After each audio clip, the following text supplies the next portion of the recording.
আমাদের first language Bangla. তার কারণে কিন্তু আমরা ইংলিশে কিন্তু অতটা কমফোর্টেবল না। ইংলিশে আমরা কমফোর্টেবল না। আমরা ইংলিশকে জন্মগতভাবে কিন্তু ভয় পাই। এবং আমাদের এইচএসসি পরীক্ষা যদি আমরা কথা বলি, আমাদের সবথেকে বেশি পরিমাণে এ প্লাস কিন্তু মিস যায় সায়েন্স, আর্টস, কমার্স সবারই কিন্তু এই একটা মাত্র বিষয় ইংরেজিতে। এটার মূল রিজন হলো কি? তোমরা অনেকে প্রশ্ন করো, ইনবক্সে গাইডলাইন চাও বারবার, যে ভাই ইংলিশে এ প্লাস পাবো কিভাবে, ইংলিশে ভালো করবো কিভাবে? তো ইংলিশে ভালো করার জন্য একটা মাত্র পদ্ধতি আছে, সেটা হচ্ছে প্র্যাকটিস করা।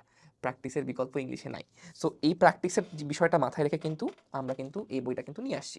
এখানে সিন কম্প্রেশন এবং তার মিনিং যেমন দেওয়া আছে, প্র্যাকটিস করার জন্য পর্যাপ্ত প্রশ্ন এবং মডেল টেস্ট দেওয়া আছে, বিগত বছরের সকল বোর্ডের প্রশ্নের সমাধান এখানে করে দেওয়া আছে, এবং প্রত্যেকটা গ্রামাটিক্যাল আইটেম লেখার গাইডলাইন এখানে দেওয়া আছে, যেটা কিন্তু বাজারে অন্য কোনো বইয়ে নাই।